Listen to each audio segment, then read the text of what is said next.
Welcome into this Thursday edition of the Oxford Exxon Podcast. Chase Parham, Neal, McCready, Clark Ford studio here this morning.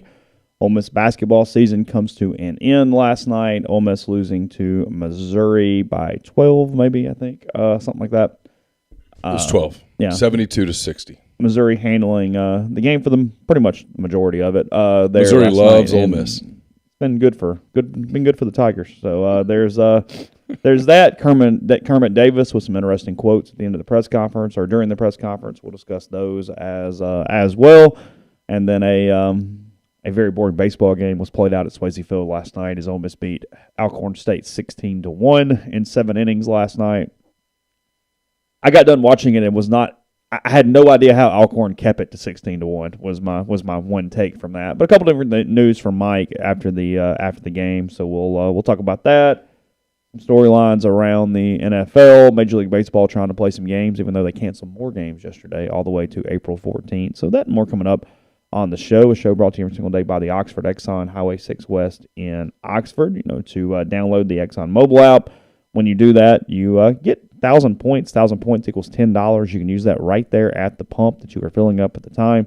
Also, stop on in. Lunch specials for $5.69. 2 sides bread, 32-ounce drinks, hot case, ribs, pork this weekend. If you want to let them take care of a meal, wet or dry, they'll pack them up, have ready to go. Just call ahead and pick them up there from the Blue Sky location in Oxford. And again, coming to you from the Clark Ford studio. We are. Clark Ford is in Amory, Mississippi, 662-257-1900. Call that number, ask for Corey Clark. Tell him what Ford product you're looking for. He'll send you a quote within 15 minutes in business hours, right to the bottom line. No hassle, no haggle. You want to order a vehicle, which is typically more par for the course these days, that's the place to go. You can handle it. Might take a couple of years, but I'm kidding. He'll get it to you as fast as possible. As fast as humanly possible. People are a little frustrated these days. It's a lot of frustration. Anyway, 662-257-1900. Call that number and ask for Corey, and he'll take care of you. He wants to be your car guy. He wants to be your truck guy. He will prove that to you. Guest, join us on the Rafters Music and Food Hotline. Rafters Music and Food on the Square in Oxford. Great place to watch basketball. You got the all the tournaments going on. Baseball this weekend with Oral Roberts coming to town. So a lot of stuff going on. So you can grab a burger, po' boy, appetizers, great beer selection, a full bar, and more. Rafters on the Square in Oxford, and also Rafters in New Albany. Rafters in New Albany. How long, because I didn't tell you to do this, how long is Kermit's whole PC from last night? 8:34. You want to play it? I'll have to build it, but sure. Okay, yeah, let's play it, because we're going to talk about it in a minute. We'll do it in a second. Ole Miss losing to Missouri again, 72-60 last night. Make sure I've got that downloaded file where I can find it easy. Okay, if not, nothing in the world. No, there it is. Thought about it. I see it. And really, I mean, the game is secondary. Ole Miss was not going to win the SEC tournament, and that was what it would require to be of any story moving forward for the Rebels. And as we kind of get into this, and again, we'll play it in a second,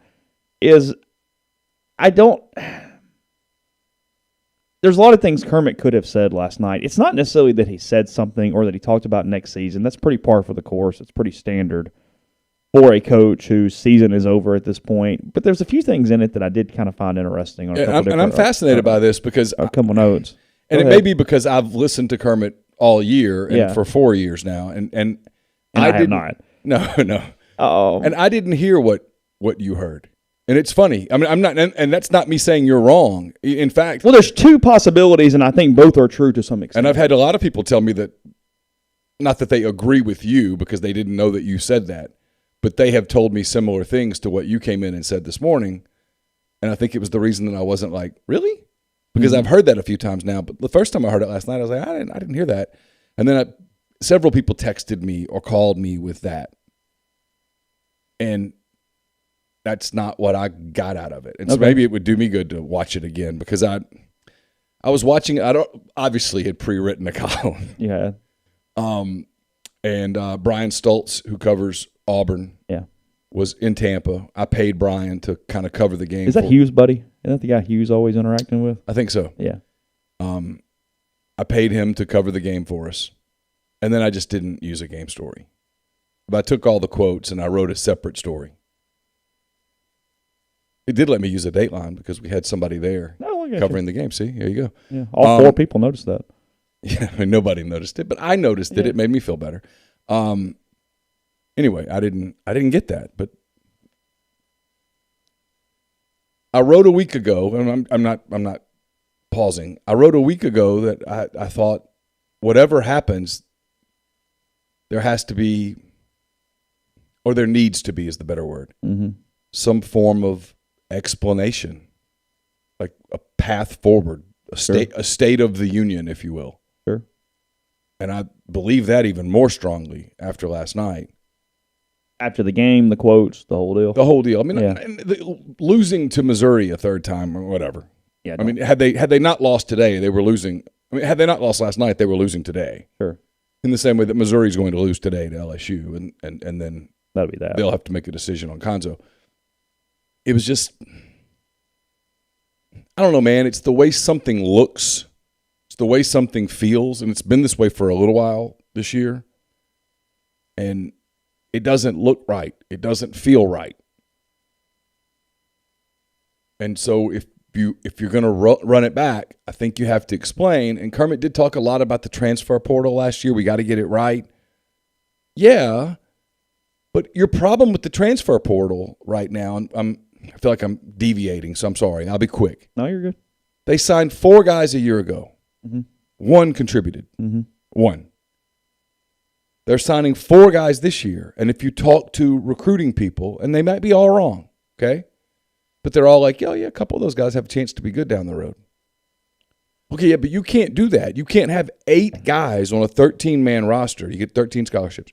You can't have 8 guys where 1 contributes. That's 12.5%, and that doesn't work. And then you've got Hunter and Crowley. Because you got Morrell that you're desperately trying to keep. So let's say for the sake of it that you keep him. So that's 9 spots. You've got Hunter, Crowley, Fagan. Fagan has a year left. Yeah, Rodriguez. Joyner has a year left. And Kermit talked about Jarkel as if he's coming back. Correct. So where are the spots for the portal? Unless you're running off or they're leaving, and I think this is probably the case. Hunter, there's talk about Rodriguez going out west someplace for his last year. Talk about Crowley going to like an American AAC team, that type thing. So you create some openings, but I mean, you got to get the portal right, but you've needed to get the portal right the last few years, and frankly, the portal has saved them. Yeah. Can you imagine that team a year ago without Romello White? Ooh. This team without Nas Brooks? I know he was bad at the end, but he was all they had there for a few minutes. I mean, there was a point of the season where he was an anchor. So I don't know. Yeah. So let's do that. Let's play Kermit Davis. We'll play this, and then we'll come back and we'll talk about it. I do think it's relevant. I mean, because it's, if nothing else, it's March the 10th and it's pod fodder. But I had 2 thoughts out of it, and we'll get into both those when we're done. All right, so it's going to take me a second to set this up, so everybody just kind of hang tight. Yeah, the American's not bad at basketball. We're good. Not as deep as the SEC, obviously. Ready to continue on with Ole Miss, Coach Davis, along with Matthew Morrell and Jarkel Joyner. We'll ask Coach for some general comments on the game, and then we'll take your questions just for the student-athletes and then excuse them and finish up with Coach. So, Coach, would you begin? Yeah, give Missouri a lot of credit. They played well all 3 times against us. I thought that we came out. Our biggest lead was 5 with about maybe 5:30 to go in the first half. We've been really challenged all year long of finishing halves, starting second halves, and it kind of reared its head up tonight. I thought Missouri, I thought we had some good spots of physical play, but in the end, I thought their team, they beat us by 12 on the boards, physical in the paint. So tonight they played really well, and I thought they were extremely competitive in the second half. All right, we'll take questions just for the 2 student-athletes, and we'll begin on the right side. Go ahead. Jarkel, you had 10 points in the first half, 3 on 1 of 7 shooting in the second. What did they kind of do defensively to maybe make the second 20 minutes a little tougher for you? I just miss layups. I miss wide open jumpers. So I feel like the defense was doing the same thing. I just missing. That's it. Go ahead. Have another one? You know, with the season, you guys had higher expectations coming into this year than how you ended it. I guess what's kind of the message in the locker room amongst the players and how you kind of, you know, handle this and move forward with it? We all know that this season was it wasn't planned to go this way, but we all just making sure in the off season we just working hard and coming back next year with vengeance and ready to play and ready to shock the world. Other questions? Raise your hand for either of the student athletes. Right side. Yeah, for either of you guys, you know, playing against Missouri 3 times, was there anything different that they did today, and kind of what, you know, made them so tough to match up against, you know, this entire season? Like Coach said, just physicality. We need to match their physicality. This game, we changed the game plans. We started switch 1 through 4 and 1 through 5. Credit them. They just got to the rim and made plays. Same for Jarkel. Same, most definitely. Other questions? Raise your hand. For either. All right, fellas, we'll excuse you. You can return to the locker room. We'll continue on with questions for Coach Davis, so raise your hand, and we'll get a floor microphone to you. Hands up. All right, let's start on the front row right here. Coach, obviously you've been at this for quite a while. A loss to end the season, or at least probably end the season, how do you take that and how do you have that discussion with your guys? First, the guys are leaving, and then the guys that, you know, are coming back. Yeah, you know, it's, I think this is, I don't know, 38 or 39 years in college basketball, and it's probably been the most uniquely challenged, you know, with some of the guys that we've lost. We lost, you know, the highest rated player that's ever played here, Deshaun Ruffin, who was just finding his way and tore his ACL. We lost our toughest defender, Robert Allen, the Memphis game. We beat Memphis. And then obviously Jarkel, he's still not 100%, you know, had back procedures. So but every loss is just excruciating to us and our players, and because it wasn't. I mean, we envisioned us to be an NCAA tournament team, and I still think that no excuses, that we're whole. I think we shouldn't look like one tonight. But it's such a different day and time right now than 20 years ago or 10 years ago with the transfer portal. So I know one thing with Deshaun Ruffin coming back and these 2 guys right here and we got 4 guys in our high school class that'll be a top 20 class, is that we've got a great foundation. And we have got to develop the guys back, and then can't miss in the portal. We can't miss. And, you know, and we've got to go and find guys that are physical, that like to compete and can do it in this league. You know, last year we swept Auburn and Kentucky, and we won the 4th most games in this league. And you think about both those teams now have a chance to win the national championship. So you can get well in a hurry. We're going to get well in a hurry. And this is not what we came to Ole Miss to do. And you can get well in a hurry. So it's a tough loss, and the message to our players, we got to go to work, and we're not going to let them down. We're not going to let Ole Miss down, and we're going to get to work and build a roster that's going to be able to compete with the very best in this league. All right, question on the right side. Go ahead. You mentioned the 5-point lead you guys had in the first half. Obviously, they tied up at halftime and get that 11-0 run right away to start the second half. I mean, how much do you kind of think that shifted the game, and why was it so tough, I guess, after that 11-0 run to kind of get back into it? We have been so inept in the last 2 or 3 minutes of first halves all year. It's amazing. It's just amazing. Just balls going in, half-court shots going in, or our inability to guard, and then our inability to start second half. We've done everything imaginable, trying to do things to get us better. Credit Missouri. They were just tougher. They present really tough matchups. I mean, our big center, you know, has not really played great against them, and we can't take advantage of his size, and they sure take advantage of their, you know, Kobe Brown and Brazil, those guys driving the ball and shooting threes. So it's just been a bad mismatch for us. I mean, we've had a lot of success against Missouri before.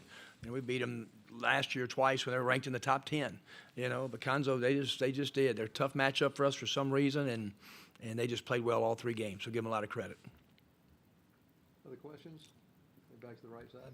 You mentioned it earlier, just, you know, having, you know, no excuses with the circumstances you've overcome, but obviously they've been tough, and you guys have had some hard-fought games. I mean, is that kind of something that you would try to instill in this team and talk about moving forward, just, you know, how close you were maybe in some of those matchups you maybe shouldn't have been? Yeah, you know, and I mean, it's still on us, even with the loss of the key players that we've had. I mean, you know, we lost overtime at Florida, lost overtime at Tennessee, double overtime to South Carolina, 2 or 3 other one-possession games, and we haven't made plays at the end of games. And you watch college basketball, and it's not the tricky plays. These guys just go making a play at the end, whether it's Chattanooga that makes one at 38 or 39 feet to win a game. I mean, so it has. It's just been some misfortune, and hopefully it's through, and we've just got to do a better job. I do. I think what's in place coming back and what we've got, but we've got to go in that transfer portal and get some athletic guys that can go play.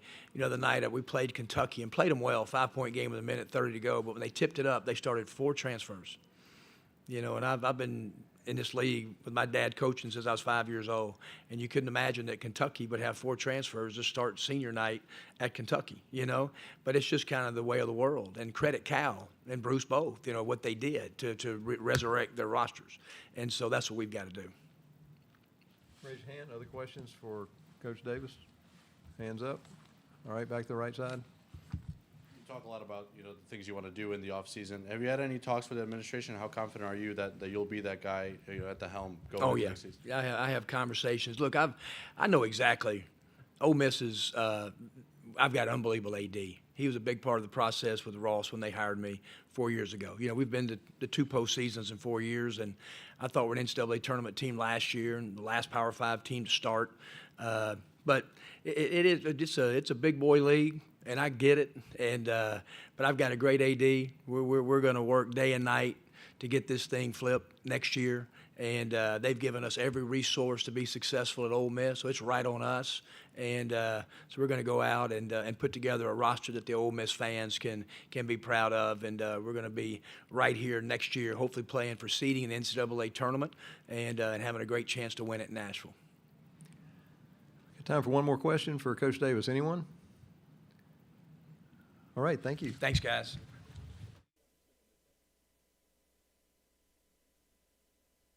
That was Kermit Davis, Ole Miss men's basketball coach, with his post-game press conference. Like I said, a couple of the answers were interesting, mostly about his future, about what he is trying to do with the roster, and then his.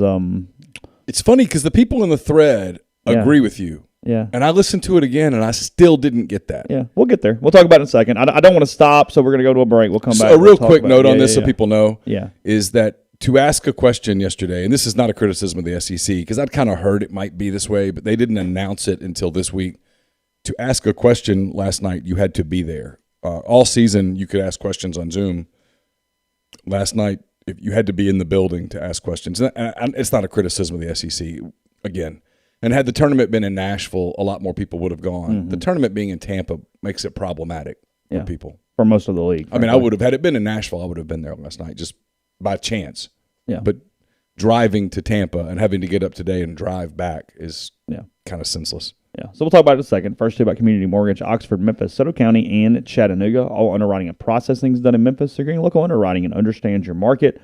A leader in condo financing, the float down option, and more. You can find Jason at 662-234-2704 or JLOWE at communitymtg.com. Southern Traditions Farm is a 68-acre, 32-stall upscale equestrian training and boarding facility in Canton, Mississippi. 2 sand rings, a grass ring, miles of wooded trails. A lot to be offered at Southern Traditions, including horseback riding offerings, from beginner lessons with trainer Susan Walt to buying your first horse and competing at nationally recognized competitions under the teachings of one of the best young professionals in the sport, Bowers Cone. Southern Traditions has high aspirations for its future. For more questions or information about lessons, boarding, or sales, contact Bowers at bowerscone1 at gmail.com or message them on Facebook or Instagram at Southern Traditions Farm. We're also brought to you by Bell & Grove. Bell & Grove, based out of Chattanooga. It is a logistics provider with more than 35 years of transportation industry experience. Bell & Grove specializes in domestic freight movement throughout the continental U.S. Bell & Grove can navigate through supply chain issues while also leaning on their partner carriers to get the most competitive rates possible for their customers. In addition, Bell & Grove can help customers design a custom solution for their shipping needs. So whether your business is in need of moving a truckload, a partial shipment, or a flatbed, Bell & Grove can accommodate you. They also provide both air and ground expedited services for customers who need to move product quickly. For more information, call Daryl Oliver at 865-672-6557. Don't just accept what you see, but imagine something new, step forward, and chase after a better version of yourself. Every day, Corinth Dental is helping people reinvent themselves one smile at a time. Dr. Bubba McQueen, Dr. Jenny Beth Hendrick are devoted to restoring and enhancing the natural beauty of your smile using conservative state-of-the-art procedures, including Invisalign. These clear aligners are the virtually invisible way to improve your smile. So call Corinth Dental today for a no-cost digital scan of your teeth and let them show you the way to a straighter, healthier smile. 12 months, no interest, no down payment, available at corinthdental.com. And we're brought to you by The Rogue. It's your destination for fine men's clothing, their stylist hand-select pieces from top designers, from work to lifestyle to nightlife. There's the perfect something for everyone at The Rogue. All the best items from Peter Millar, Martin Dingman, Jack Victor, and so many more. 4450 I-55 North in Jackson or therogue.com. I guess it's brought to you by Johnston Hill Creamery. You know, they do small batch artisanal cheese and fermentations here locally in the Oxford area. They make them in-house every single day. They've got charcuterie, they've got bakery, catering, grazing tables, and much more. 662-419-9201 or cheese at johnstonhillcreamery.com. And then check their Instagram page. That's just Johnston Hill Creamery. They put specials there. They show you a lot of their new items, their cheeses that are getting made and cut and put in the cases here locally again in Oxford. So just off Molly Bar, that's 662-419-9201. So look,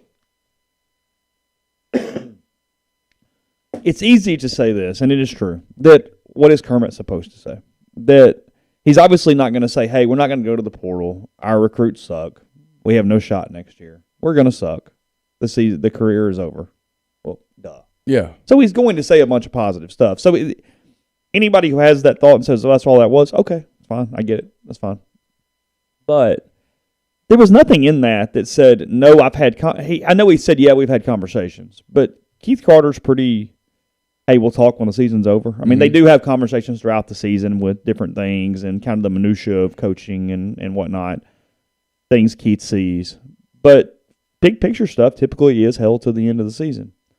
I expect Kermit Davis to be back. This is not me saying that I believe that there is a change coming, because I don't. However, I do not believe that press conference last night with what Kermit said was indicative that he is 100% guaranteed that, or that he knew that going into that press conference. I don't believe that, because a couple different things. Again, there was a lot of spin there. It was fine. Again, you're at a press conference. You're trying to promote your program in whatever way. You're trying to give some sort of confidence to your fan base and your administration and just representing Ole Miss. And again, you're not going to be negative in a lot of ways, so I get that. But there was a lot of, hey, we just got to do this in that last night. And all those things are more complicated than just, and he knows this, than just snapping fingers. He mentioned Matthew Morrell and Jarkel Joyner and a recruiting class as the nucleus for why the roster was going to be, I think he said, one Ole Miss could be proud of next season. He mentions that next year he hoped that they were playing for seeding and playing to win the tournament, not in the current situation they are currently in. Matthew Morrell is getting courted by a lot of programs. A lot of programs would take Matthew Morrell today. So there's no guarantee that Matthew Morrell is gone next year. There's no guarantee he's back, not back. I mean, that's not what I'm saying. I'm just saying that's up in the air. I do believe Jarkel Joyner is most likely back next season. That makes sense to him, for him. And this recruiting class, it's not a bad class. If you do the kind of the super score thing, you can find 4 stars and with 3 of the 4 guys, I believe. But any one network has them 25, 33, and 34 on 3, 24/7 in Rivals. I didn't check ESPN because I don't care about the recruiting content. But those 3 have them 25, 33, and 34. It's a good class, fine class. It's not a program-defining class. It's not a class that is going to play immediately, which is all that really matters for this tenure right now. And you're in a league with, well, you're getting dudes. I mean, if you were playing in Conference USA, sure, those are really good classes. In the SEC, I mean, I wrote this last night. I mean, Kentucky's Kentucky. Tennessee's elite now. Arkansas has an elite class coming in. I mean, it is elite. Who knows what happens with Will Wade, but they've got multiple 5-star commitments. Alabama's got big-time players coming in. It's just that's what you're up against. And so when you're 34th or whatever, and in the country. It's not that it's a bad class. You're not saying, hey, these kids suck, they can't play. But it's if they can't come in and help you right away and be at least rotationally impactful. It's not elevating you to the level that it's dragging you down. About. If they're sitting on the end of the bench because they're developing all week, they're not helping you. But him talking about, he complimented Keith several times. He gave those answers about the administration and the backing and the support he's getting and whatever. He was taking it on himself a little bit. There's so many lenses here. There's a lens where he's almost kind of reminding Keith that, hey, look, if this doesn't work, it's sort of your failure too, frankly. There's a lens where, hey, I'm just saying we're good and we're all in one boat and it's this positive spin, but it almost felt, desperate is too strong, but in a way of pointing out things that I'm trying to accomplish to keep my job, not a confidence in a have my job. Those are two completely different things. And I did not sense anything in that press conference that told me he was given complete reassurance and that it was simply him putting his plan in place that was 100% going to happen. It felt like to me almost kind of the same thing he would say in a postseason meeting with Keith or administration as the pitch to keep the job or to keep support for that thing. So you heard that as a campaign speech? I did a little bit, yeah. All right, let me ask you this because I'm curious. And Again, I heard it as a campaign speech, but then at the same time, what the hell is he supposed to say?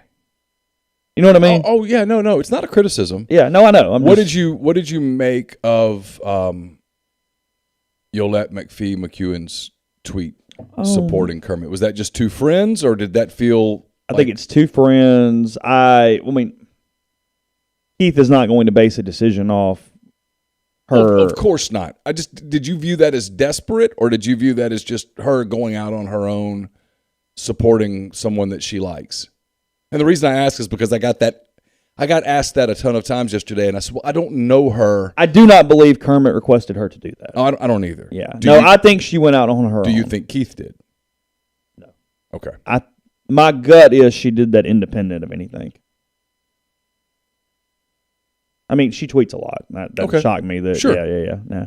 And for the record, this is not a criticism of her at all. I am sure Kermit has been really good to her program. Yeah, and she's a supportive program person. And she supports the other sports. Yes. So I didn't know whether that was just... I think it's coincidental. I got asked it a lot last night. Oh, really? Yeah, people are like, what do you think? What do you make of that? And my response was, I don't know her well enough to really judge it. It's probably just her being supportive, but... Yeah, that's what I think. You thought he was merely just throwing the spin out there that you throw into a postseason press conference. I heard it like listen, it won't be the first time or the last time that I'm wrong. I heard it as him believing that he's been assured that he'll be back. Oh, really? You think he's been told, yeah, we're all good? I don't know that. But I listened to him, and I thought I sensed some confidence in that regard.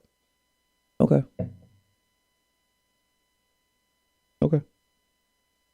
But I could be completely wrong. I mean, I'm openly admitting that. So if it goes the other way and everybody goes, you were wrong, I'm freely admitting I don't know. I mean, I've talked to a lot of people. At the end of the day, I think it's Keith Carter who makes that call. I'm sure that the chancellor has some input on it. Sure. But I think that's Keith Carter's call, and I think Keith keeps things like this incredibly close to the vest and pretty buttoned up. Mm-hmm. And so I will say this, though. If change is imminent, I think it's going to be a complete surprise to everyone who works inside the TUI building. Yeah, I do not believe change is imminent. I don't. I think Kermit Davis is back. Again, easily could be wrong. I just don't think Kermit has been told he's coming back, in my opinion. What was interesting, I don't know if you saw this, Mark Long, who works for the AP in Florida. Yeah. Did you see his tweet last night? No. He put out a tweet last night about Ole Miss losing, and he said that he expected that Ole Miss would go after Florida's Mike White. And An AP writer. Mark Long, yeah. Which is... There has been some that... I say that because the Associated Press writers have a higher standard to do stuff like that. They can't just opine all the time. Although I don't know him, so I don't know whether he typically opines on his own or what. I will say this: if you're going to do it, you need to do it quickly. You need to give yourself an opportunity to get out in front of the job market. Okay, Mark I found it. Ole Miss loses 72-60 to Mizzou in the opening game of the tournament. Gators fans will now wait and see what happens with Rebels coach Kermit Davis. If he's fired, Ole Miss will likely come after UF's Mike White. Right. And now it doesn't take a lot to get the. I mean, you know. Well, if you work for the AP and you put that out, you've at least heard something, and it's conceivable that you've heard something incorrectly, but you've heard something. And Mike and the Gators play today at, I think it's 11 Central against Texas A&M in what is essentially an NCAA tournament game. Sure. Yeah, they have 2 in a row. The winner. Yeah, the winner gets a play-in game tomorrow, I think, against Auburn. That'd be fun, huh? Hey, all we got to do is beat those guys. Yeah. Who do you think wins today? I've really liked the way A&M's played recently. They've played with a real edge. And Florida's good. Castleton's a very good player, but he's kind of – it has to go through him. For them to win, he has to dominate. When he doesn't dominate, they don't win. Frankly, the hardest part of what you're talking about, and again, they got Romello last year. They got what you should have expected out of Ty Fagan this year. Frankly, you had a sample size inside the conference. Yeah, I mean, a 3-year sample size. Yeah, what was coming was probably what was coming. Point being, the hardest part of believing that is not necessarily even that a couple of the recruits maybe are better or not, whatever. It's the portal. Yeah, because Ole Miss as a school right now is pretty conditioned to the portal helping and only helping. You know, you look at the portal and football, obviously Lane Kiffin has done as good of a job as anybody in the country from the portal standpoint. They did not lose anybody in the portal that they did not kind of know they were losing or helped lose, if you will, for the most part. You look at baseball, Ole Miss went and got John Gaddis from Corpus Christi. He's the Friday night starter this week. The women's golf team picks up Isabella Fierro from Oklahoma State yesterday, one of the top players in the country. The men's golf team picks up an All-American from Boise State this week. I mean, everybody's getting the portal, and it's nothing but riches, and they're all coming in. I mean, that's the challenge for Kermit, is that Ole Miss basketball is not on the tier that's only a one-way door. It's not just – you've got Morrell sitting over here you've got to keep, and they might. Not saying they won't. They might. That tampering portal – so you have the transfer portal, and before that you have the tampering portal, and people bitch about the tampering portal, but come on. Just that's life. Yeah, I mean, shut up. It's really active, and I don't know what Matt's going to do. I mean, I don't know. And then you have another problem potentially is that there's a chance there's an opening on the Alabama staff, and it's not exactly a secret that Nate Oates covets Levi Watkins. Oh, right, yeah. And if Levi were to leave, there goes the recruiting part of your staff, which is it's part of the problem is I think that you're really leaning on kind of one guy with a lot of national connections to go put together this transfer portal class. And how many spots do you have? I mean, are you willing to move off of how many of the 4 guys that were freshmen this year, the other 3, other than Deshaun, are you willing to move off of? Because if you only move off of, say, 1, then you've got 6 freshmen or sophomores, well, actually 7, including Deshaun. Right. Who are you've got Chase, the roster's screwed up. You can do this, you can talk about this until you're blue in the face, and you can be like me today for whatever reason, trying to be somewhat diplomatic. The roster's messed up. Unless the freshmen come in and of the 4, 3 can play. You don't have to start, but you got to be able to give quality minutes from the get-go. Can you come in and give 15, 16 minutes off the bench? Can you come in and play? Can you contribute? Can you fill a role, whether it's to be a three-point shooter, a backup point guard to give some minutes, whether it's to go be a guy that gives you some rebounds, to be a guy that can be a lockdown defender, whatever the case may be, you've got to get something out of those guys. Part of the problem this year, they talk about injuries, and the injuries are real, but the injuries are magnified by the fact that you have a bench that includes 3 freshmen that can't play. I'm not saying they can't play ever, but they can't play right now because they're not playing. So that's the problem. It'd be like what Mike's got, 25 guys? Yeah. If the roster had 35 total, but sure. Yeah, but dress what, 25?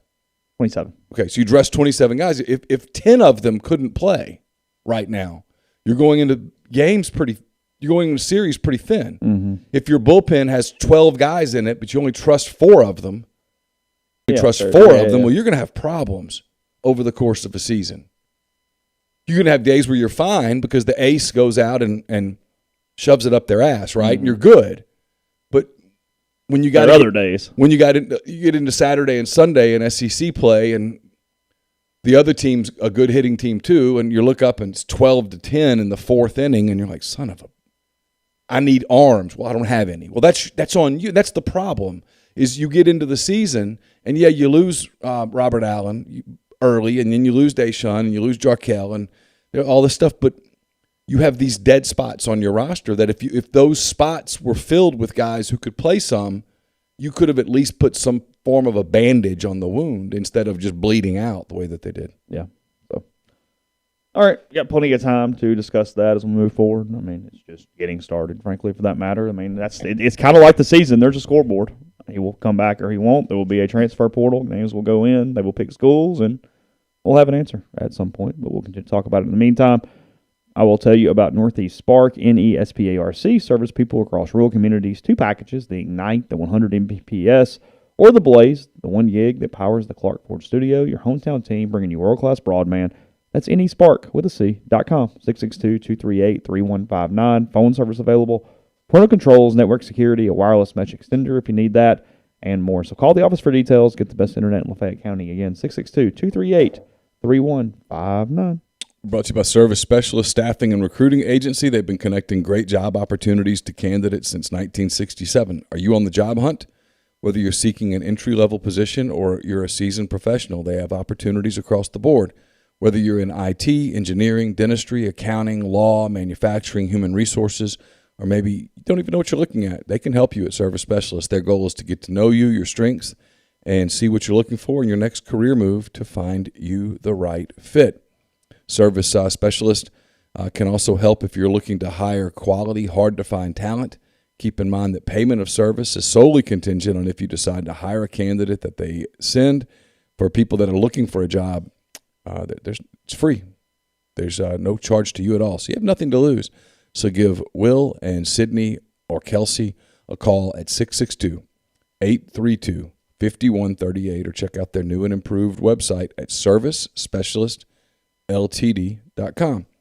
We are also brought to you by Grenada Nissan. If you're in the market for a Nissan vehicle, Grenada Nissan's the place to go. They've got a complete selection of new and previously owned Nissan vehicles, great lease deals as well. It's GrenadaNissanUSA.com. We're also brought to you by Opa, Oxford's newest restaurant on the square. Delicious menu featuring gyros, wraps, kebabs, redfish, lamb chops, and more. Handcrafted cocktails, frozen libations, candlelit patio, 306 South Lamar, just south of the Square Courthouse in Oxford. And we're brought to you by John Edwards, Regency Travel Incorporated in Memphis. If you're thinking about traveling, get in touch with John. Give it a shot one time. He will make your trip a special one that creates a lifetime of unique memories. And all you have to do is get in touch with him. Just give him some parameters. Give him a budget, and he'll give you options. And know this, you don't have to live in or near Memphis to take advantage of his services. 901-494-3387, or send him an email at jedwards@regencytravel.net. Martin Palomo and I will be taping a Mind on My Money later today. I think that's the plan at least. That's brought to you by Pinnacle, which is home to the Pinnacle 401k Advisory Services team. They can conduct a complimentary, no-obligation benchmarking and analysis of your current 401k plan. That's mypinwealth.com, mypinn.wealth.com. Podcast also brought to you by Visit Oxford. Visit oxfordms.com. Go to the events page. Something going on this week and every week locally in Oxford and Lafayette County. Also links for where to stay, where to eat, what to do and see, as well as plenty of other resources. Got some sporting events going on for a while, including Ole Miss and Oral Roberts this weekend. Softball at home as well.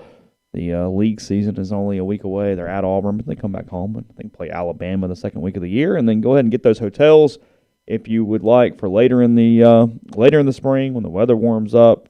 Got double-decker again there in April. Busy weekend, Grove Bowl, double-decker, and Ole Miss and Mississippi State baseball that weekend. So, again, visit oxfordms.com/events. As we mentioned in the opening, Ole Miss knocking off Alcorn State 16-1 last night. Alcorn State entered the day being outscored 106-8 on their season. I think everybody had scored at least 12 runs against the Braves. They were really bad. They hit a solo home run in the first. They did go up 1-0, so there was that moment. And then they just couldn't throw strikes from the very beginning. It had a high school feel to it because they started just bringing in position players to pitch, and it was just it was. I don't know why you play the game. Like we talked about scheduling. Yes. There's no reason to schedule them. Schedule anybody else. I mean, literally in the country. Anybody else. If you want to play the in-state teams, fine. Play Jackson State. They're fine. Play them. Good. All good. Mm-hmm. Play them. Are you just looking for an excuse for why you didn't write a comprehensive I had no observation. 6,000-word observation? My observation was that it doesn't mess up anything for Friday. That's overblown. I kind of get tired of that comment. But I'm not going to criticize Ole Miss for not being able to hit a 62-mile-an-hour fastball yesterday. Well, it was 62. Chase, if you can't hit 62, how the hell are you going to hit 92? I guarantee they'll hit 92 better than 62. Because a lot of the guys, I mean, they are almost wanting to play it like softball where you just drop your shoulder and try to yank it. And, like, it just... Hitting coaches don't like that. No. I mean, Ole Miss scored 16 runs on 8 hits last night in 6 innings. Just... They walked 14 times. What time did you get out of there last night?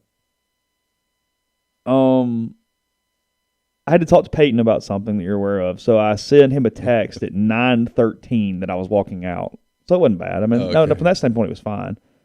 The game kind of got going. It was okay because Ole Miss didn't score in the 5th or the 6th, so that helped. They had a 5-run 3rd and a 7-run 4th, and you thought, oh God, this is going to be a problem. And then after that, it kind of calmed down, and it did whatever. Did you go down to the field? Were a lot of people? Did people ask questions about the game? Yes, they did actually. A couple of them. Like, what were the questions? I don't. Well, it is the thing. Every single time, it's like, hey, who do you need, Mike? I need Mike. Yeah. That is. And if any of y'all start doing, hey, in the 3rd inning. No, we talked to Peyton about his stealing 3 bases in one play, which was different. That was cool. Yeah, as Mike said, there's been doing this game a long time. There's still things you don't see always. Yeah, it's one of the great things about baseball is you never know. But yeah, there's a reason why that happened. I mean, that was because Peyton told us probably last not night. happening against Tennessee. Well, Peyton told me, he goes, I was just kind of shocked. He goes, I get picked off, frankly, because I'm not paying attention. Yeah. You get to second, you steal the base, and then you look up, and he goes, I looked up, and the third baseman was just standing by the shortstop. So I went, well, okay. So I ran. He said, a little closer than I meant for it to be. And he goes, I get to third, and I look up, and Clement's just pointing toward home. And he goes, I look, and nobody's at home. Where was the catcher? He covered third. Oh, that's right. Because the shortstop's over here. So once second, he ran past the catcher, that was night-night. Oh, well, yeah. I mean, literally, there was nobody in the frame when he got to the plate. Because that would have required the first baseman to beat him to the plate. Yeah, I mean, come on. That play was not being executed in that way at all. So it was scored as 3 stolen bases for Peyton Chotinier on that yesterday after getting picked off. It's a stat builder. It was. I was really worried for him for a second because I thought the umpire missed the call at second base. I thought that actually he was out, and I thought that would really suck now if we go back because they reviewed it. That was really important. And you lose all 3 stolen bases. Yeah, you were just caught stealing at that point instead. Oxford High could beat Alcorn, don't you think? It would be very competitive. Yeah. It would be competitive. Because, I mean, there was a couple posts on the board last night, and I mean, God help you, I love you, pay the $9.99, I appreciate it. But it was like, hey, why don't we only score 16? It's like, just get out of it. Like, Ole Miss was not locked in last night. There was nothing about that game that was, hey, let's like go run it up. There's no reason to beat them 29-0. It doesn't matter. Who cares? Just get out of there. Yeah. I mean, I told Neal one of the Alcorn State guys pitched in a hoodie. I mean, it was cold. It was cold. It was cold. Oh, it was cold. Yeah. Couple bits of news. Calvin Harris kind of had some soreness, strain in his midsection from the weekend. He was initially supposed to start at catcher. They thought he would be fine. They took BP, and had it been a league game, I think he would have played, but they said, no, let's not do that today. So they put Knox LaPosser behind the plate, did fine, had a good day. Yeah, come on. Don't test an injury against Alcorn State, for No, God's sake. Of course not. So they put Knox in, and then he also said that Jack Doherty will pitch on Sunday for the Rebels. Okay. So your rotation this week, Gaddis, Diamond, Doherty. Frankly, 3 in a row that I don't think makes a lot of sense. I think all 3 guys are on days different than they will eventually be if those are the 3 guys. I think this is simply a placeholder to get them all sort of situated, then we'll go from there. And then you have a, quote, short week because next week you play on Thursday. And that's kind of the problem a little bit because that's what I don't like about it because Doherty hasn't pitched. If you wanted to throw him on Friday, you could just put him in on Friday. I guess maybe he hadn't had his normal pin day, but otherwise everything's fine for him to get some work on a Friday. Gaddis just makes so much sense on Saturday. I mean, we'll see what he does. Maybe he blows up and is terrific on Friday. I know part of it is they think he's the one guy that can really extend, maybe save the bullpen. So you're not ruining the bullpen on day one. But if you're just straight taking their skill sets and sticking them into a stereotypical, traditional way that you would normally operate, none of these 3 guys are necessarily on the day that they would be on if you were doing that. So I'm kind of curious to see what Mike does the next few weeks and sort of trying to put that together. But, yeah, as of right now, Gaddis on Friday, Diamond on Saturday, Doherty on Sunday. It is going to be quite a cold one on Saturday. I think we have some snow in the forecast on Friday. I mean, they are getting killed by the weather after that opening weekend. So it's kind of the price you pay. I remember telling you playing baseball in March. Well, no, it's just it's just kind of a karma thing. When that first weekend weather was so great, I was like, they're going to pay for that.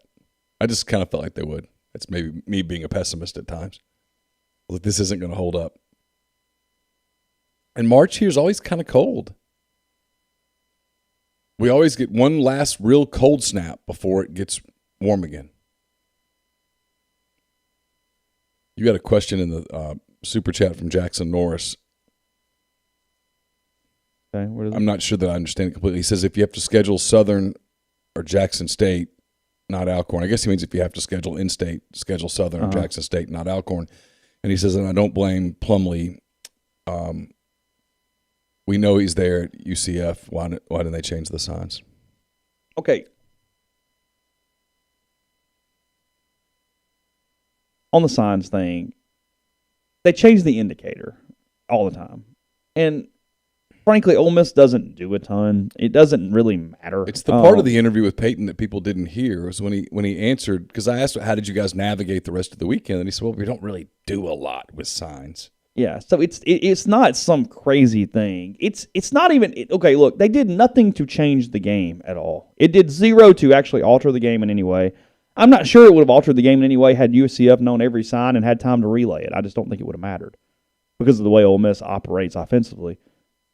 And it's not even that he stole the signs. I don't know that anybody goes, "Hey, nope, that's not allowed. You're on the other team and you use the advantages you get." Yeah, the frustration that came from Ole Miss players. I'm not calling it an entity. And some players, not all. Some were fine. Some were more upset than others. Yes. Sure. Was that he hung out with them on Thursday. He's obviously friends with some of them. Went but to the there's hotel, I'm one of you.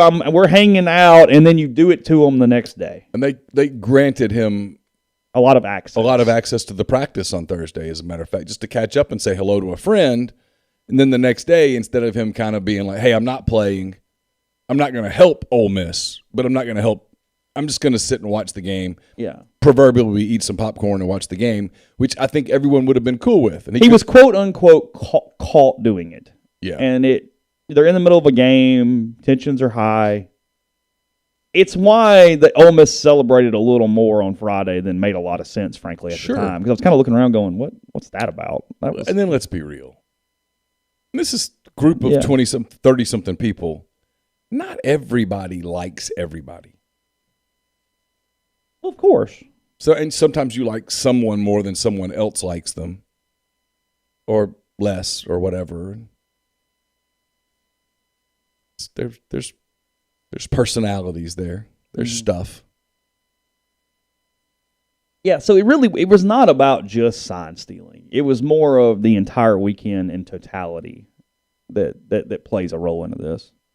Yeah. And I kind of see fault everywhere in a way. Like I do don't too. really It's no big deal. Yeah, I don't. It'll be an afterthought by 2 weeks.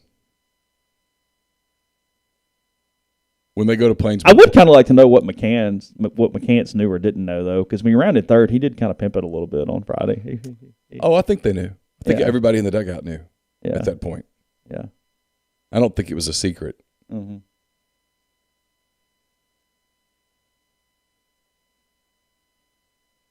It gave them some juice on Friday night, It did. you know. And what would have been kind of sleepy. Yeah, sure. It's March, non-conference. You know, you're hanging out in Orlando, playing, and all of a sudden it means something. Had a conference feel to it. It sort of did. Yeah. UCF had a good environment. Yeah, it had a good environment, had a lot of people there, and then it got chippy. And some SEC games are going to get chippy because a lot of SEC teams play chippy. Lots of them. It was still a little chippy on Saturday, and then by Sunday it all dissipated, and there was really no chippiness at all Yeah. on Sunday. I mean, I think everybody realized, hey, well, and Ole Miss was the better team. UCF pitched well on Saturday, which is part of baseball. Yeah. And like Peyton said, you never want to lose, but sometimes you need to lose a game as a reminder that, hey, we do have to come to work and do our jobs, and we do have to play the game with a certain degree of intensity. And when you're blowing the hell out of everybody, You lose that. you do, whether you do. Happens all the time. Happens in professional sports.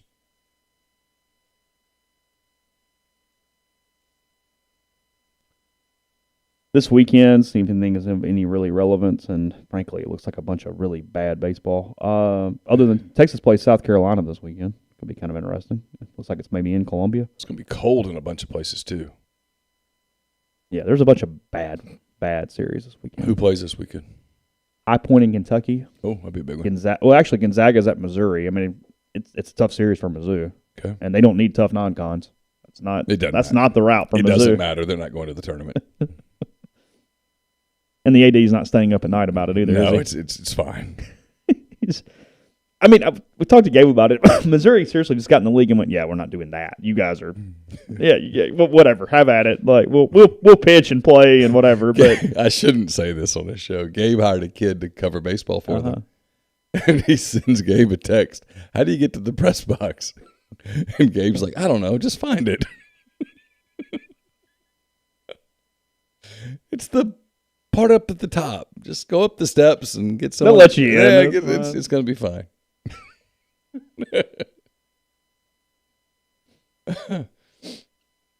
Gabe threatened to publish our text chain last night. over the basketball game. Yeah, because it was humorous. Wagner, Vanderbilt, Princeton, Mississippi State, Oh, Bethune-Cookman, LSU, really? Lipscomb, Georgia, Seton Hall, Florida, Everybody's playing warm-ups? Rhode Island, Tennessee, Binghamton, Alabama, Texas, South Carolina, Okay. Middle Tennessee, Auburn, Santa Clara, Texas A&M, and Okay. Oral Roberts, Ole Miss. Okay. I mean, hell, Ole Miss might have like the third toughest opponent this weekend, Wow. and it's bad. Everybody's playing warm-up series. Yeah, I was seeing if anybody was in a tournament, and no. Well, Arkansas's playing Illinois, Chicago. They must be doing some kind of like weird. I don't know how they're playing the 3 games. It looks like it's off on a schedule standpoint. I'm not sure how or why. But yeah, Yeah, I can't tell. yeah. Elko did kind of admire his home run too. Like he didn't look at anybody or anything, but he kind of stood there and viewed it for a minute before he took off to first. Whatever day that was. I guess that was Friday night too. He had 5 home runs Friday night. So yeah, that was it. Look, that was it from last night. There's no other news. There's nothing. We're not going to do a pitch-by-pitch breakdown of the second inning? I don't remember the second inning. I zoned out for like 45 minutes somewhere in the middle. Like Yeah. I just completely was not. I was arguing that we should have a 15 after 5 run rule. If we're going to have a 7 after 10, Yeah, we should have a 15 after 5. everybody was signed off on that last night. Yeah. Was there a big crowd last night? No, Yeah. no. It was cold. It was cold. Yeah. You're playing Alcorn State on a Wednesday. No, it was not a big crowd. By the way, I would have made you some money last night on that Georgia Vanderbilt basketball game. You felt good about that, didn't you? I did. I loved Vanderbilt minus a handful of points. Just had a feeling Georgia would quit, and boy, did they. Rolled over. There was nothing. I mean, there was no reason for them even to have energy last night. No, and they didn't. It's kind of them sending a final message to their coach. Oh, you think so? Oh yeah, for sure. Like, here, you suffer. And it was kind of a combination because we also knew that Vanderbilt could have a little spunk in them last night. Like, yeah. Well, Vanderbilt's not a bad team. They're not a good team, but they're not a bad I team. mean, they're over 500 overall. They're okay. Yeah, they're okay. And they have a really good player. They do, which helps.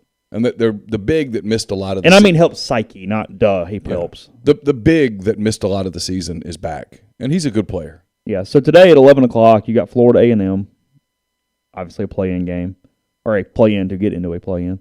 Missouri LSU, that is at 1 o'clock today. The Tigers 9-9 in the SEC. The other Tigers 5-13 in the SEC. Missouri's they're playing South Carolina tonight in the 5 o'clock game to start session 2.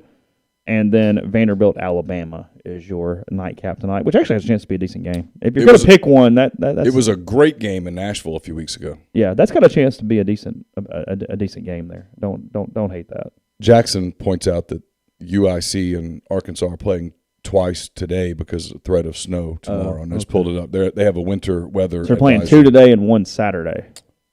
I think so. Okay. Total snow accumulations of 1 to 3 inches and locally higher, blah, blah, blah. Okay. They've gotten a lot of snow up there. Really? This winter, yeah. Okay. Podcast brought to you in part by GNM, 662-236-2222. Let them help you out with all your pharmaceutical needs around South Lamar and Oxford, or on the square in Holly Springs with Tyson Drugs. They deliver locally in the Oxford area, and they offer MedSync to fill your prescriptions the same day each month and take care of you. One trip to the pharmacy, one delivery, and you have what you need when you need it with Tyson Drugs and GNM. Also, they offer Right Way Meds to individually package your medication for those who need that extra step. So again, 662-236-2222. College Corners, your one-stop Rebel shop. 2 locations in the Jackson area. In Ridgeland, it's next to Fleet Feet. In Flowood, it's next to Half Shell. If you don't live in Jackson, just go to collegecornerstore.com. Plus, you can find them on Facebook and Instagram. Largest selection of Rebel gear in Central Mississippi. We're brought to you by Comer Heating and Air, Southern Air Conditioning and Heating. Different names. Same great products and services. If you live in Oxford, Tupelo, or the surrounding area, call Comer, 662-801-1777. If you live in Hernando, Memphis, or the surrounding area, call Southern, 662-429-4429. Also brought to you by Lammons Fine Jewelry in Oxford, 1126 North Lamar Boulevard in Oxford. They've been serving the Oxford area for about 75 years. Engagement rings, wedding rings, fine jewelry, watches, pearls, you name it. They've got it at Lammons. It's the gold standard in fine jewelry, lammonsfinejewelry.com or 662-234-2777. Also brought to you by ACS, Automation and Control Systems, LLC. If you're in need of custom HMI and SCADA solutions large. Why is that so hard to say in connection? Or large. Horsepower VFD specialist, ACS has you covered. They can service and install Rockwell Automation, Allen Bradley, Siemens, ABB, Square D, and many other manufacturers. It's ACS, LLC, MS.com, or call 662-601-4381. Also brought to you by Game Changer Patches. They're the only 2-patch system available in the market to stop hangovers before they start. The warm-up patch is used before or while you drink. Overtime patch is used after you've been drinking to recover while you sleep. Go to GameChangerPatch.com. Enter the promo code RebelGrove20 at checkout for 20% off your purchase. Don't forget this weekend, it is the Oral Roberts Ole Miss Baseball Series. It's also the Out of the Park sales event from Dead Soxy. At the conclusion of the series on Sunday, Dead Soxy will discount match the number of home runs the Rebels hit over the 3 games with a multiplier of 10 as a percentage discount. So if Ole Miss hits 5 home runs, the promo code will activate for 50% off. If they hit 6, 60% off. It will be capped at 60%. So at the end of the game on Sunday, spring into action and take advantage of this incredible offer by going to deadsoxy.com. Use the promo code RebelGrove at checkout and receive the home run sale percentage off all orders with promo code Rebel Growth. And don't forget about Bro Throw. A lot of games going on, a lot of college basketball, obviously NBA. You can bet those games at Bro Throw. It's a social sports betting network, free to use. Really cool, fun way to bet. No third party, no juice. Over time, that saves you money. You can start your own group, make friends, invite your friends. It's brothrow.com. So nationally yesterday, the only really news going on in baseball, they have canceled more games. They are now canceled through April the 14th. Most people believe that actually will get a deal in place before they cancel any more for a couple different reasons. But there has been some movement in a number of different ways. That is 2 weeks of games that have now been pushed back, and opening day, April 14th for that, if they can get to an agreement. The two interesting asides yesterday, U.S. Senator Dick Durbin tweeted a harsh message to MLB's owners, threatening to re-examine the league's antitrust exemption if the owners didn't resolve their work stoppage soon. So a little pressure from Congress there. And then Steve Cohen, who typically trips over himself in some way or another, the Mets owner, he gets on Twitter and liked a tweet indicating the owners will never accept an offer from the players. As The Athletic says, I'm no business expert, but that plainly indicates bad faith negotiations in his opinion. So there's that coming from a baseball guy that I read a lot, Chase, Andy McCullough. Yep, I know Andy. Oh, I don't know him. I don't know. Yeah. Used to cover the Royals, is a phenomenal writer. He paints a really bleak picture today. What does he believe?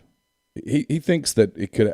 He said there won't be baseball before April the 15th, and he thinks it could get a lot worse. Really? He referred to it as a game of whack-a-mole. Uh-huh. That every time, you whack the mole, a new one pops up. Yeah, sure. And he says that this latest round with the international draft, the players believe that it is so skewed towards management that it's non-negotiable. And for owners, it's a sticking point. And he thinks that the acrimony that exists between the two sides already just gets intensified by this, because both sides now think, management now thinks, hey, we've made you a fair offer. And the players think, yeah, but you're trying to sneak this thing in that we hate. And that he's afraid the two sides could really get drawn in. Where everybody loses and it gets just stupid. An MLB official described, I'm reading from McCullough, MLB official described the international draft as a, quote, structural roadblock. Asked when it became apparent this could hold up the deal, the answer was brief: too late. The rejection of the offer was delivered by MLBPA chief negotiator Bruce Meyer, who traipsed a few blocks through the rain from the union's nearby office to counter. The league responded with the equivalent of an out-of-office email reply. Rather than make a fresh proposal, MLB presented three options. 1, eliminate the qualifying offer and incorporate the draft. 2, keep the draft pick compensation system in place and continue without a draft. Or 3, table the decision until November 15th, 2022, at which point the union could vote on the draft. If the MLBPA declined to implement the new system, MLB reserved the right to reopen the CBA, the collective bargaining agreement, after 2024. He says, you will not believe this. The union did not like those choices, but a league official insisted the owners would not revisit negotiations until the MLB picked one of those three lanes. The union made a counteroffer, a fourth option, pushing the decision to that date in November with the caveat that the qualifying offer would return for the 2022-2023 season if the draft wasn't implemented. An MLB official said that counter arrived after a 6 p.m. deadline, which triggered Rob Manfred's email to the media. The two parties were expected to haggle into the night toward a resolution, but only then, an MLB official indicated, could the two sides get back to bargaining the rest of the deal. All it meant was another day off a calendar, which already grows less forgiving. Okay. Here's the thing. You see this more and more. Like, there was an announcement that MLB had reached a deal with Apple Plus. Yeah. Okay. Saw it. Well, not everybody does Apple Plus. And so Friday nights, which for a lot of people in the summer is a night that you That's a baseball night. turn on baseball night. Sure. Friday nights are going to be exclusive on Apple Plus. It's copying the NFL without realizing you are not in the NFL. Bingo. Because NFL did Amazon and goes, oh, well, see, they did it, so we'll do this. Yeah, but people love the NFL. And people bet the NFL. Yeah. And people have fantasy football teams that mean, hey, it's Bengals, Eagles tonight. Yeah, I got Joe Burrow. I'm watching. Yeah, I'm in. Right? And so they'll go get Amazon. And the truth is Amazon is more prevalent than Apple Plus. Sure. And so you have a problem. And baseball doesn't get it. This is baseball's problem. It's been baseball's problem for a while.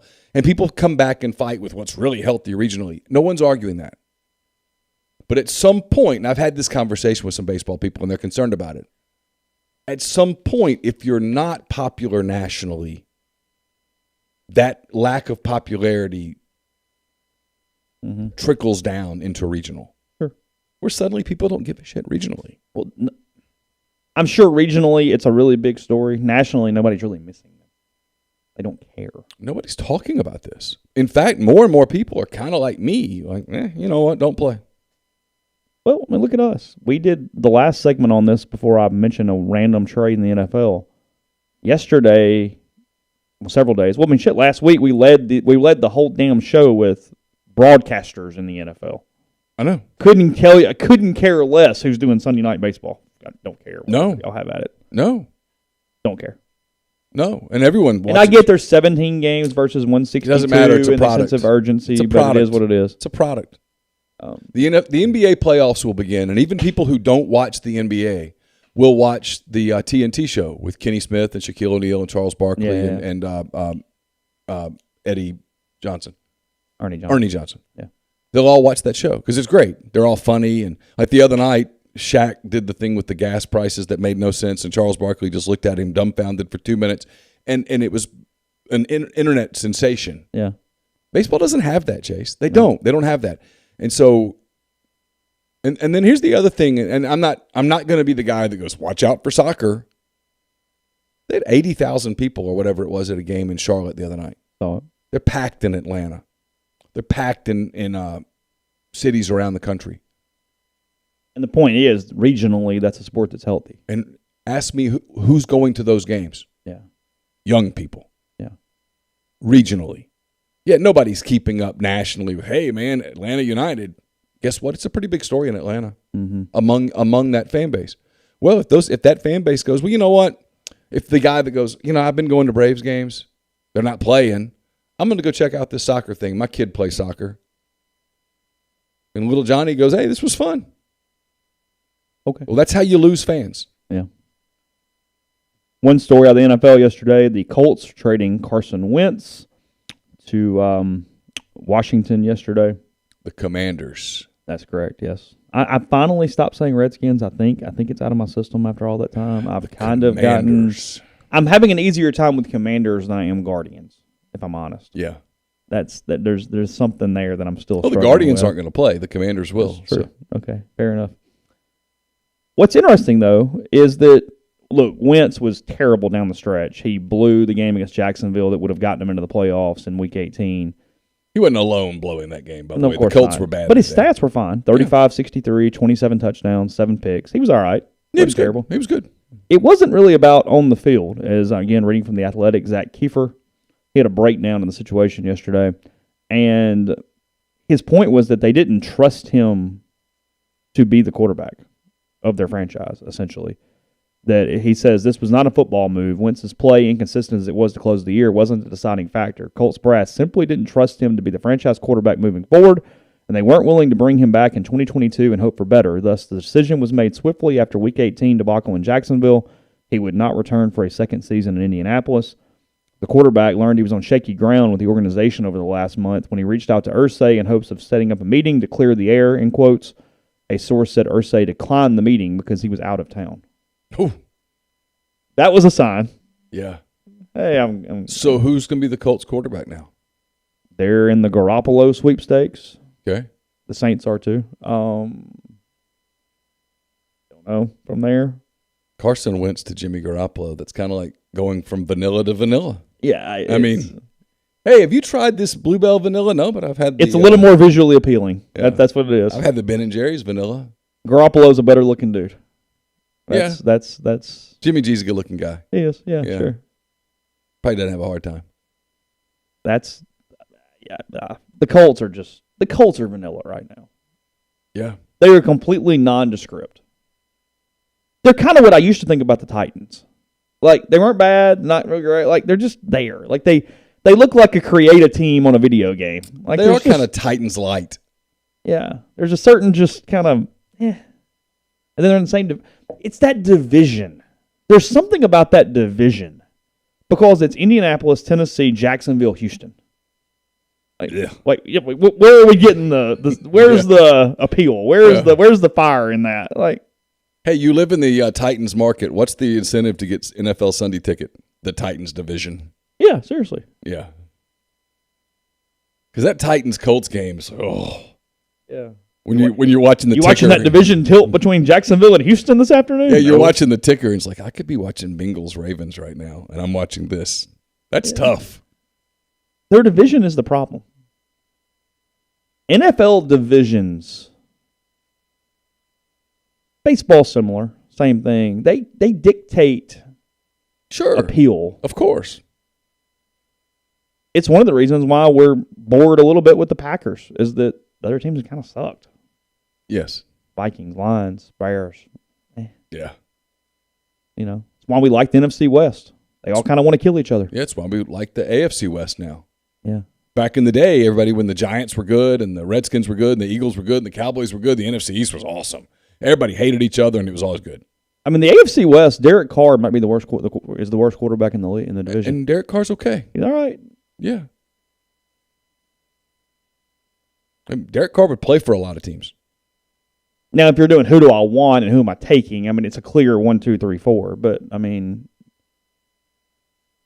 I'll take Russell over Derek. You're obviously going to take Herbert and Mahomes over those two Yes. to start your Yes. your franchise. Yes. It's still Mahomes 1, Herbert 2. Yeah. Yeah. Sure. But Russell Wilson's, he will be interesting. He makes Denver interesting now. He does. When Denver gets on TV, you're like, okay, yeah, I'm watching that. I'm kind of dialed in, as opposed to last year when the Broncos came on and you're like, they're just not good enough, and you knew you weren't. And Seattle has gone from interesting to not interesting. I have no interest really. Well, in and Seattle. I said this yesterday. I give them credit for looking in the mirror and going, we're not ready for this dance. Mm-hmm. We don't need to go to this party. We're going to get embarrassed. Let's take a step back. Let's spend some time fixing ourselves. Yeah. I respect that. Yeah. That's not the runway for us tonight. Not tonight. Yeah. We need to go on a diet. So. Yeah. Okay. We will have more at rebelgrove.com. Again, Ole Miss basketball done for the season. Ole Miss baseball, Oral Roberts this weekend, Friday, Saturday, Sunday. I think the weather's good today. You're in the 60s. Enjoy it before it gets quite chilly. Moving forward for the next couple days, including definitely on Saturdays. We got snow Friday night potentially, and then into Saturday with like 40 or something, the high for Oxford on Saturday. Yeah, the high tomorrow is 66, the low of 22. Yeah. Good God. The high Saturday, have fun, is 36, the low is 20. Really? And then Sunday, it's a high of 55, low of 33. Okay. So you're okay, except for Saturday. It's going to be, as you say, take a sleeve. Yeah. So enjoy today. Enjoy tomorrow. Head on over to Rebel Grove, and we'll talk to you again soon.